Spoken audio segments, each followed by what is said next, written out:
네, 완전한 승리를 주시는 하나님이라는 제목으로 하나님 말씀 전하겠습니다. 만약에 여러분 자기 자신에게 예상치 못한 큰 일이나 심각한 상황이 닥친다면은 어떠한 자세로 대처하실 겁니까?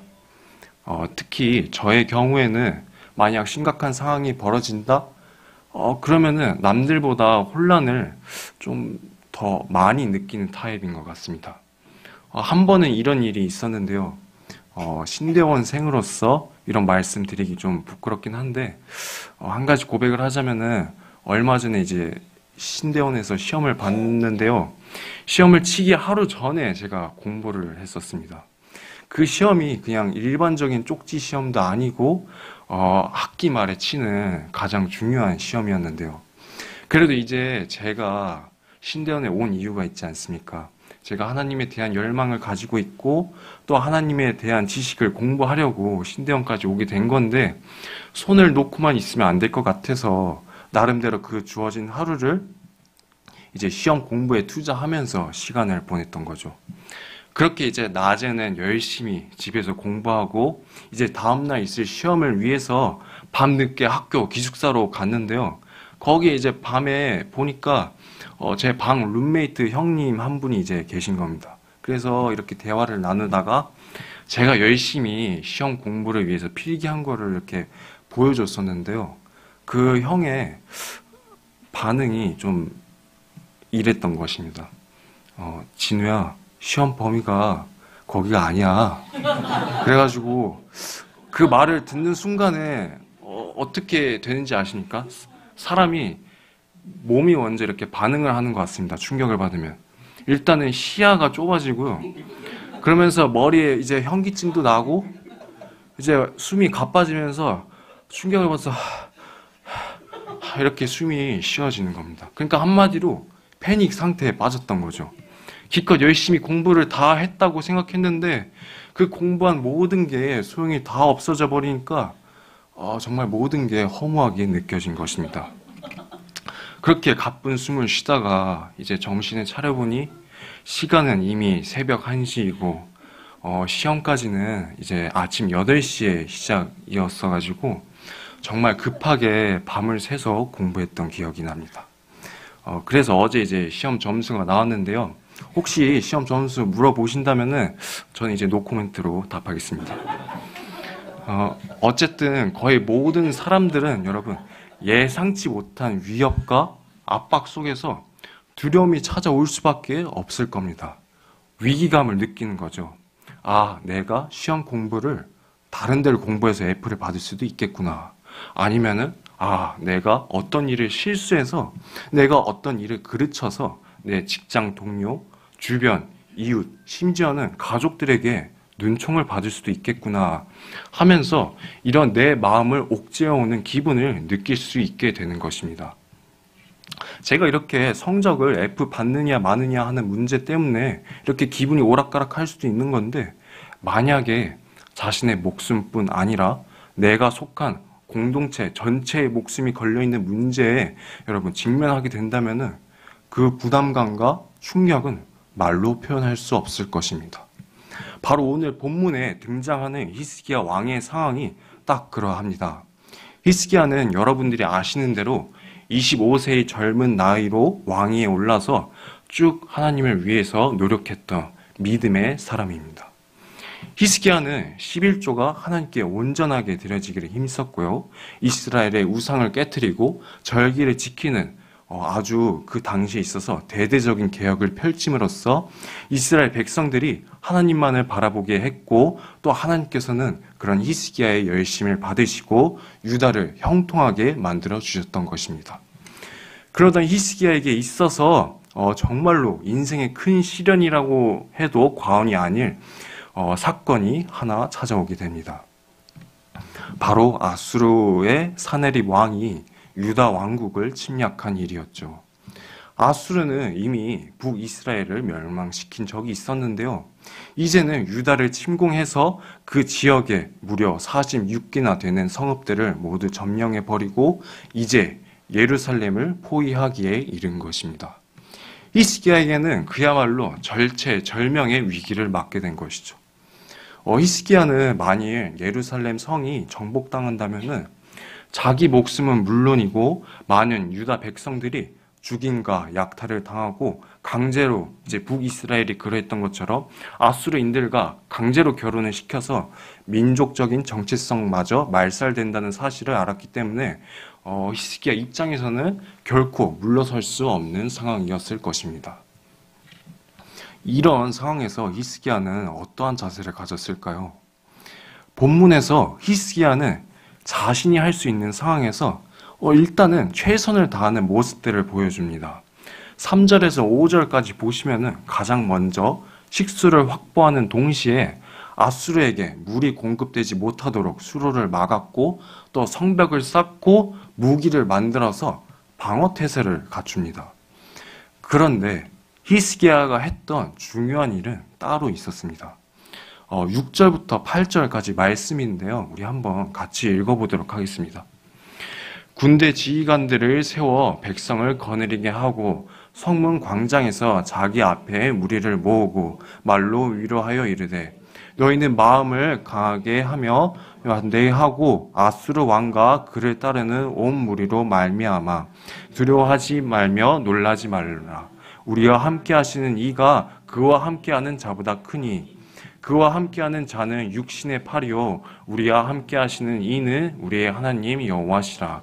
반드시 우리를 도우시고 우리를 대신하여 싸우시리라 하매 백성이 유대왕 히스기야의 말로 말미암아 안심하니라. 저는 개인적으로 이 장면을 보면서 많은 은혜를 받았습니다. 왜냐하면은 이 말씀에서 히스기야가 한 것은 단순하게 백성들을 이렇게 위로하는 것이 아니라 이 싸움이 누구와 누구의 싸움인지 믿음으로 선포하고 있기 때문입니다. 그 싸움은요, 여러분, 사람 대 사람 간의 싸움이 아니라 사람 대 하나님의 싸움임을 히스기야는 믿고 있었던 거죠. 히스기야는 자신의 선조인 다윗이 하나님과 맺었던 언약을 믿고 있었던 것입니다. 캐나다 같은 북미 지역에는요, 야생동물이 굉장히 많습니다. 특히 그 중에서도 곰들이 굉장히 많이 서식하고 있는데요. 저도 캐나다에 이제 짧게 2년 동안 유학 갔었을 때 야생 곰들을 몇 번 이렇게 본 적이 있을 정도로 거기에는 곰들이 굉장히 많습니다. 다행히 이제 그 곰의 종류가 막 엄청 크고 위험한 갈색 곰이 아니라 크기가 비교적 작고 온순한 흑곰이라서 사람들이 그게 그렇게 크게 신경은 안 쓰고 이제 이렇게 멀리서 곰을 봐도 곰이 그냥 지나가는구나 하고 이렇게 생각하는 그런 정도였는데요. 근데도 그곳 사람들이 항상 경고하던 게 있었습니다. 그게 뭐였냐면은 이제 혹시나라도 새끼 곰을 본다면은 그 자리에서 신속히 벗어나라는 것이었죠. 그 이유가 이제 일반 곰보다 새끼를 데리고 다니는 어미곰의 상태가 훨씬 예민하다는 이유 때문이었습니다. 그래서 만약에 새끼 곰이 귀엽고 작고 뭐 그래가지고 더 가까이 보려고 다가기라도 하는 순간 근처에서 지켜보고 있던 어미곰이 튀어나와서 사람을 해칠 수 있다는 것이죠.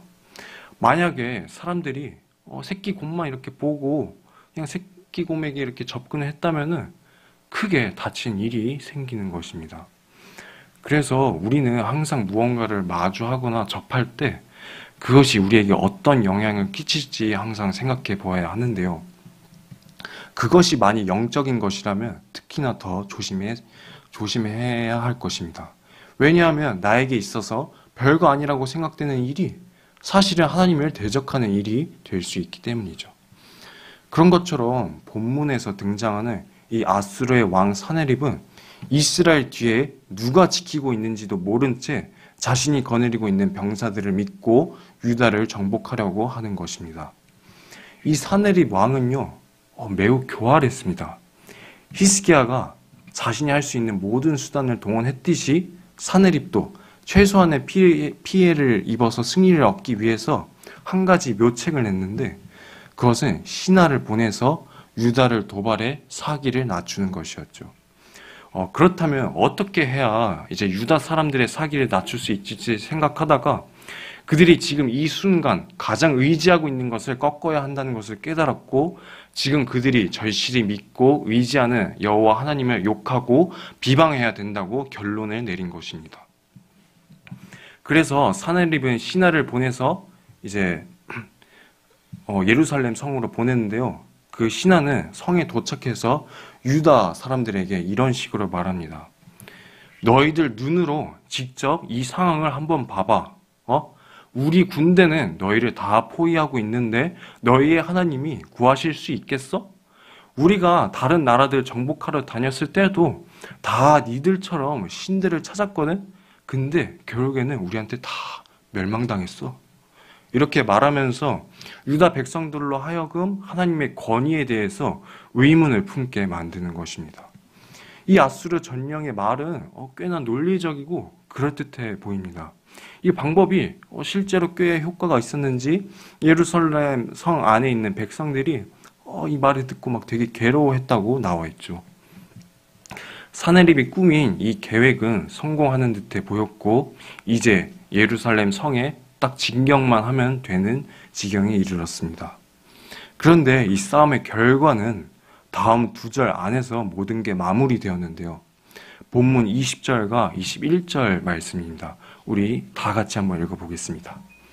이러므로 히스기야 왕이 아모스의 아들 선지자 이사야와 더불어 하늘을 향하여 부르짖어 기도하였더니 여호와께서 한 천사를 보내어 아수르 왕의 진영에서 모든 큰 용사와 대장과 지휘관들을 멸하신지라. 아수르 왕이 낯이 뜨거워 그의 고국으로 돌아갔더니 그의 몸에서 난 자들이 거기서 칼로 죽였더라. 이 사네립의 유다 침공을 다루고 있는 구절이 역대기에서 우리가 23절까지 읽었었죠. 근데 단 2절 만에 히스기야가 직면한 모든 위기가 해결되었다는 점입니다. 위기에 몰린 히스기야가 어떤 굉장히 막 거창하고 특별한 일을 한 것도 아닙니다. 히스기야가 했던 일은 단지 이사야 선지자와 같이 주님께 부르짖고 기도했다는 것입니다. 그랬더니 어떻게 되죠? 21절에서 하나님께서 한 천사를 보내어 사네립과 함께하던 모든 큰 용사들, 모든 대장들, 모든 지휘관들, 모든 그의 군사들을 전부 다 치신 것입니다. 사네립이 자신만만하게 내세웠던 군대를 주님께서는 완전히 뒤엎어 버리심으로 피 한 방울도 흘리지 않고 유다 백성들에게 완벽한 승리를 주신 것이죠. 여러분, 고대로부터 내려온 용어 중에 이런 말이 있습니다. 바로 피로스의 승리라는 말인데요. 이 뜻을 간단히 요약하자면 상처뿐인 승리, 패배나 다름이 없는 승리라는 뜻입니다. 내가 이 세상을 이기려고 달려들어 겉으로는 이제 승리를 얻게 되지만은 그 속을 살펴보면은 그렇게 달려왔던 길들 속에서 하나하나 베인 상처로 인해 쓰러지고 망할 수밖에 없다는 것입니다. 저는 그래서 이 피로스의 승리라는 용어가 바로 세상에서의 우리 모습이 아닌가 한번 생각해 보게 됩니다. 우리가 무언가를 이루고 쟁취하기 위해 내 노력과 시간을 쏟아붓지만은 그렇게 해서 얻어낸 승리가 과연 완벽한 것이라고 말하기가 어려운 것입니다. 목표를 이루기 위해서 내가 상처를 입기도 하고 또 다른 사람들과 경쟁하면서 다른 이들의 마음을 아프게 만드는 것이 과연 옳은 일이라고 볼 수 있습니까? 그렇게 해서 얻어낸 승리가 우리가 세상 끝까지 지켜낼 수 있을까요? 그것은 옳은 방법도 아닐 뿐더러 그 승리를 끝까지 지켜낼 수도 없는 헛된 것입니다. 무너질 수밖에 없는 것입니다. 왜 이렇게 되는지 아시나요? 이게 다 우리가 가지고 있는 죄성 때문에 이렇게 되는 것이죠. 그렇다면 우리가 어떻게 해야 될까요? 우리가 완전한 승리를 얻기 위해서는 어떻게 해야 하는 걸까요? 그 정답은 단 하나로 정해져 있습니다. 바로 완전한 승리를 이루신 주님께 믿음으로 나를 맡기는 것입니다. 모든 죄와 사망과 아픔과 절망으로부터 완전히 승리하신 예수 그리스도의 편에 서야 하는 것입니다. 주님께서는 성경으로 우리에게 말씀하셨습니다. 골로새서 2장 13절부터 15절까지 말씀인데요. 제가 한번 읽어보겠습니다. 또 범죄와 육체의 무할례로 죽었던 너희를 하나님이 그와 함께 살리시고 우리의 모든 죄를 사하시고 우리를 거스르고 불리하게 하는 법조문으로 쓴 증서를 지우시고 제하여 버리사 십자가에 못 박으시고 통치자들과 권세들을 무력화하여 드러내어 구경거리로 삼으시고 십자가로 그들을 이기셨느니라. 아멘. 믿음으로 주님의 편에 서야 하는 줄로 믿습니다. 그분 안에 있어야 완전한 승리가 주어지게 되는 것입니다. 물론 믿음으로 주님의 편에 서는 것은 간단해 보이면서도 쉽지 않은 길이기도 합니다. 세상은 마치 사내립이 신하가 유다 백성들을 괴롭혔던 것처럼 하나님과 우리 사이를 멀어지게 하려고 소리칩니다. 너 지금 이 현실을 봐봐. 이게 기도한다고 해결될 문제야? 너나 잘해. 이런 식으로 우리의 마음을 흔들어 놓는 것입니다. 하지만 그런 말들은 여러분 어디까지나 하나님을 모르는 사람들의 말이죠. 우리는 하나님을 알고 있습니다. 우리는 하나님을 따르고 하나님 편에 서는 길은 세상의 방식과는 다르다는 것을 잊어서는 안 될 것입니다.